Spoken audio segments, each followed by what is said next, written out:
welcome back to my channel. Or if you're new here, hi, hello, I'm Spooky, welcome. If you like what you see with this video, please subscribe, stay around for a while. We got coffee and blankets. What more could you ask for, right? I wanted to deeply apologize for not putting out a video. Today is April 23rd, so it's the day after I was supposed to post. I do deeply apologize for that. I'm normally really good about, getting stuff out and kind of pre-filming, but unfortunately that did not happen. And then I had an VA appointment that kind of spiraled me a little bit. So I had to shut down for a couple of days and kind of recoup and, readjust, I guess is the right word, before I came back. I probably should preface this. I will leave chapters down below, so if you want to skip around, please do. Talking about David and the TikTok psychic interchangeably. So I will leave chapters down below if you're interested, so just click through whatever you feel. But just very quick, I do deeply apologize. I hope you all had a very lovely Wednesday though. Thank you all for the love on the video from Monday. I do deeply appreciate that. But yeah, I'm doing okay. I just had to take a couple of days to kind of think through some stuff, readjust. Just a lot of stuff is going on. So I'm trying to make sure that everything stays kosher while it's all happening. So on to the TikTok transcript updates. So for those, I'm going to answer some questions really quickly about all of the stuff going on behind the scenes, and then I will talk about the transcripts. So really quickly, I saw a lot of you say that I should collaborate with Atozy or Emily D. Baker about the transcripts or crowdfund. I do deeply appreciate that. I was thinking about crowdfunding, but it was just a little bit chaotic on that day in particular because I had so much going on. I literally showed up as soon as the clerk's office opened. I wanted to get the estimate before I requested the transcripts. And then once I got all of that stuff, I had to rush out into a different town for my classes for that day. I was digging around in my messages and a lovely viewer of Atozy's and mine offered to pay for the transcripts. Now, this person would like to remain anonymous. They would like to go by Nom, so that is what I'm going to call them. And we chatted back and forth for the better part of the day before they decided, yes, I will pay for the transcripts. What we were going to do was only by the first day and the last day due to the money, but also because those are the two main ones that I felt were very important because they had opening statements and closing statements. And the last day as well had the TikToker's testimony, or her case in chief, I guess is the right word, for the damages portion of the defamation case. We chatted about that. As soon as they were like, yeah, sure, they sent me the money. So I rushed back to the courthouse and submitted my full request. And then I got an email about 4:45-ish at night from the court reporter, pretty much stating that I now have to wait until after the appellate deadline of May 20th. So what that means, it's now sealed for a few days. Now in Idaho, they're very particular with how they do transcripts. I will be very frank. I have a Pacer account. I pay for Pacer to get court documents because I feel like it's beneficial for us all to have that. I have dealt with people in the past of asking for certain court transcript or certain court documents or even a part of a transcript that I was trying to verify and pretty much got shut out by other creators. So I decided to have Pacer because Pacer is the best option for me and what I want to do. I have fully offered Atozy access to that, so any possible thing he wants I can grab for him. And I'm sure him and Emily chat, so Emily might offer him the same. The main reason I didn't want to ask Atozy and Emily if they wanted to crowdfund with me is mainly because one, Atozy has already offered. I just politely declined because when he offered, the person had already offered. And two, because one, Emily's traveling this week. And I think it's a little weird that this creator is just like, hey, by the way, I'm getting the transcripts. Do you want to go in on it? She probably would have been chill about it. Nonetheless, I feel very awkward asking in general. I do deeply appreciate all of you reaching out and telling me hey, this creator might help or this creator might help. Yeah, I know. I have a hard time reaching out to people and being like, hey, so there's a very expensive item that I kind of want. Do you want to go in on it with me? Just a little chaotic.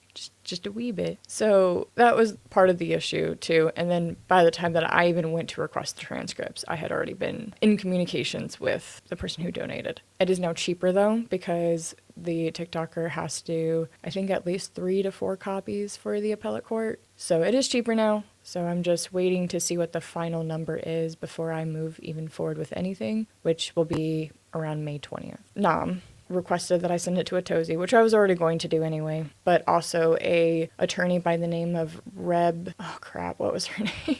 Oh, I feel bad. I don't remember her name. Let me look on Instagram again. Reb Maisel. I know vaguely who she is. I've seen her videos every once in a blue moon, but she's an attorney that reads transcripts. I think she reads them with like her sunglasses upside down or something. They requested that I sent it to Tozy, and Reb, I agreed, obviously. I was going to send out to anybody who wanted it anyway. I am very big about transparency. I think people who gatekeep transcripts or gatekeep certain things and don't want to share is very gross, in my opinion. I'm a little weird with most people, like in general, and most, non-lawyer. I really want transparency. I feel like transparency is one of the biggest things in the world, and I hate when people gatekeep or they don't want to share something because they're like, well, I got it, you can just watch my stuff. It's like, well, yeah, but your take is very different from my take, and I would like to read through it myself, or something of that nature. But thankfully with Pacer, or I think it's called Court Listener, and a few other places, there's a lot of now court cases with the documents being pushed out. So that's also really cool. But I got a comment about Pacer. But yeah, I have Pacer. I don't think, and I could be very wrong, but I do not have access like TikToker or attorneys do in that system. All I have is the very generic, run-of-the-mill Pacer account, because unless I'm a party to that particular suit, I cannot get access to anything, right? I'm not an attorney, so I don't have that type of access. I am not a party to that suit, so I don't have access. So I have to pay for transcripts, or I have to publicly request the transcripts because I don't have access. I want to make that abundantly clear. It's probably in most states that's way, but I know specifically in Idaho it is that way because I asked. I was like, hey, can I just request it through Pacer? And she goes, no, because you're not a party to the system and you're not an attorney, which is correct. I'm neither one of those things. And I'd rather not be a party to that system. So I formally requested, I'm waiting for the final number, and then we will move forward once I get the green light, pay for them, and then once I have them in hand, we can do it. We can start doing all the transcript stuff, which I'm very excited about. Because it's cheaper, I'm able to now get 4 days instead of just the 2. So that's really exciting. So around May 20th, be on the lookout for that. I will hopefully have an update. If I'm hoping that I don't have to wait another 30 days, I hope I can just submit it and they can send it to me right away, but we'll see, right?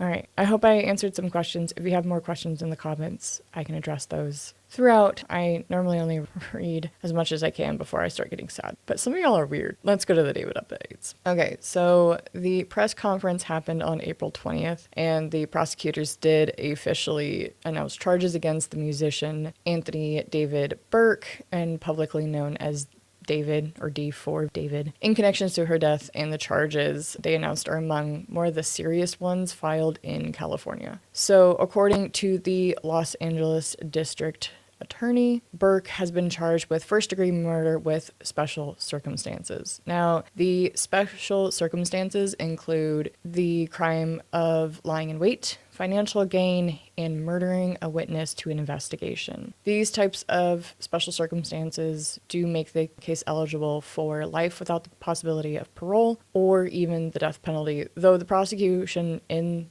the press conference did say that they will talk about seeking the death penalty at a later date. So along with the death, or the charges, they also included sexual acts with a minor, lewd acts with a child under 14, and mutilation of human remains. These have significantly expanded what was previously known of the case. So according to prosecutors, the main crux of it all began on April 23rd, 2025, which sadly is a year ago. Makes my skin crawl a little bit. They alleged that Celeste, who was 14 years old at the time, went to Burke's home in the Hollywood Hills after being invited, and that was the last time she was reportedly seen alive. Months later, on September 8th of 2025, investigators say that her dismembered and decomposed remains were found inside 2 bags in the front trunk of the Tesla registered to Burke. And that discovery then launched the investigation that eventually led to these charges. Police officials did describe the investigation as extremely difficult because the time that had passed between Celeste's death and the discovery of her remains, it had significantly degraded. So any evidence or anything that would have made it a little bit easier was almost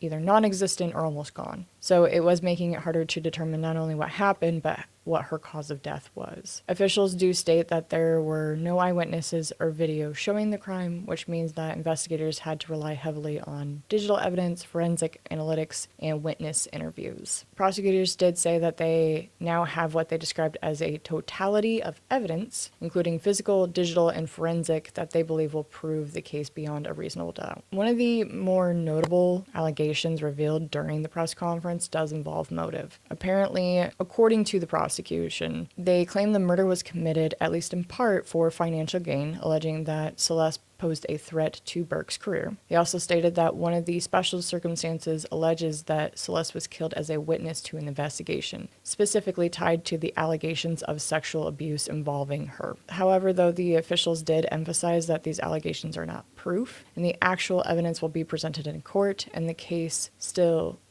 must be proven beyond a reasonable doubt. As of April 20th, and I have not looked this up, I don't really think I'm going to, cases with minor, whether they're a teen or younger, kind of make me a little uncomfortable and make my skin crawl a little bit. So I'm probably not going to look up the coroner's death certificate. I might just wait until it comes out in court. We will see. But as of April 20th, the coroner's report was still sealed, but the cause of death had been determined, and that they could not publicly state as of yet what it was, but they were going to unseal the coroner's report. There was a lot of questions about if they knew what the cause of death was. It was kind of funny to watch this reporter and district attorney kind of go back and forth, because he was like, I can't publicly state anything. And the court reporter's like, no, I just want to know if you know what her, like, if you do know, like, yes or no. I know how she died, or I don't know how she died. And he's like, oh, no, we do. We just can't publicly release it. I think there was like 8 different times that people asked that, and he just kept saying, I can't talk about it. I can't talk about it. I can't talk about it. So I was like, well, probably should have gotten that court order to release it before you did the press conference. Also, during the press conference, there was a portion where a lot of the reporters were asking if there was anyone else that could face charges, and they did not confirm any additional suspects, but stated that the investigation is still ongoing,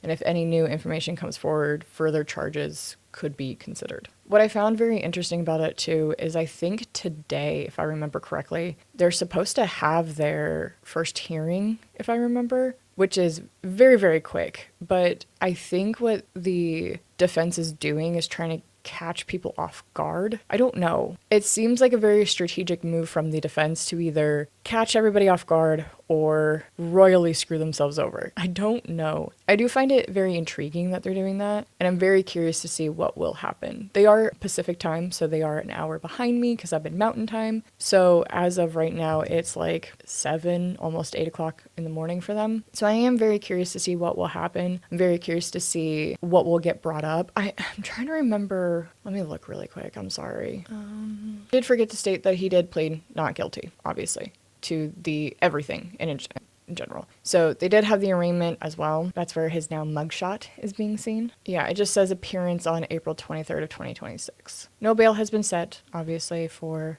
this type. I was trying to see in general if there was anything. I don't remember what it's called. Ooh, yeah, I probably shouldn't have looked that up. As I look it up, I see that the coroner's report was released and it said multiple penetrating injuries. So I'm good. I'm good. So he did plead not guilty. He is supposed to appear today in court. Very curious to see if they will live stream it. I'm assuming they will. I don't think it's in federal court. I don't know.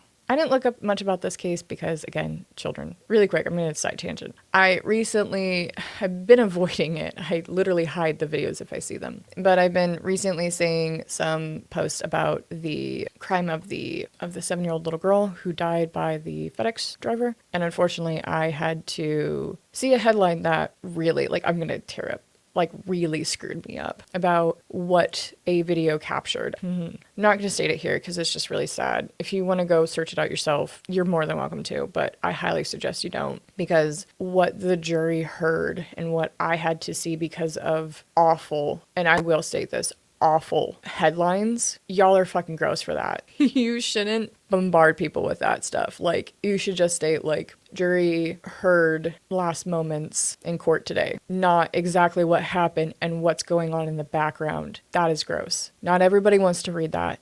That's nasty. Nonetheless. Yeah. Ooh. Stuff with children really, like, screws me up a little bit. His first appearance is supposed to be today, so we'll see. I'm very intrigued to see what will happen. I might pop in and just kind of watch a little bit of it. I don't know. I don't really know if I'm going to follow much of this case because it's just kind of gross at the end of the day. A lot of this stuff is gross. If I do, or if I even cover anything other than this, I'm going to make sure that Celeste gets her moment, and this poor girl. She was only 14. She probably died right before, or she probably died before her 15th birthday. Because I've seen a lot of court reportings of her being 15. She wasn't. She was 14. If what is stated is true, she probably died shortly after April 23rd, which is a very sad thought. But yeah, sorry to end on such a heavy note, but you know, at least we'll have the transcript soon. But thank you all so much for the well wishes. I do deeply appreciate it. I hope you all enjoyed this video. I will hopefully see you all next week. Or I might pause for a week and then come back. I do every other week because it's just a little bit easier with some of the research that I have to do. But yeah, subscribe if you want to. I would greatly appreciate that. I really want to hit 4,000 by the end of the year. That'd be really fun to do. All right, well, thank you all so much for being here. I hope you all enjoyed this video, and I will see you all in the next one. Stay spooky, my friends.